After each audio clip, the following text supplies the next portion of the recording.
All right, guys. Not a good follow-up.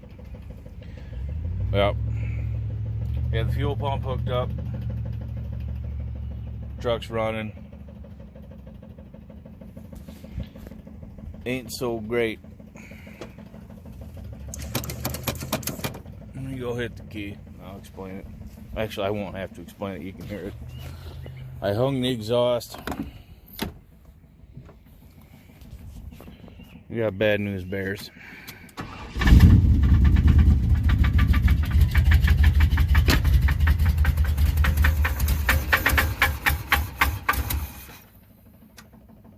Want me to hit it again?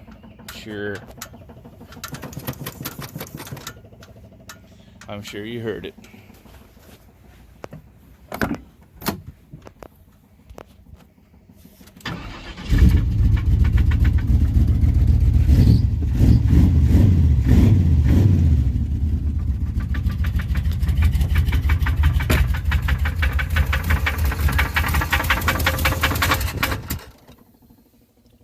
Yeah.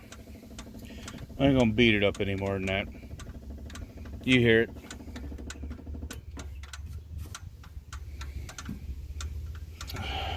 Yeah.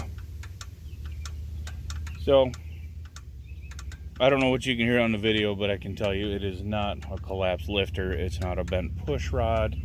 It's not a out of adjustment rocker arm. That is a good old-fashioned rod knocker, possibly a main bearing. I don't think it's main bearing because usually they squeak. But, yeah. 3 years in the making to do this engine swap. Finally get the thing in. Finally get it to someplace where I can work on it. To find out. Feels like my old lady fucked my brother, you know? Kind of out of it, so those of you that have been reaching out to me and wondering why I'm not returning calls and text messages and all that shit, you know, Derek, and you know, and others, sorry, I've had enough. So now, if anybody that has experience with these damn OBSs with a big block in it, can I pull the oil pan off of it while it's sitting or while the engine's installed? Can I pull the oil pan off and change the rod bearings? Because I don't mind, you know, scabbing some bearings in it just to shut it up.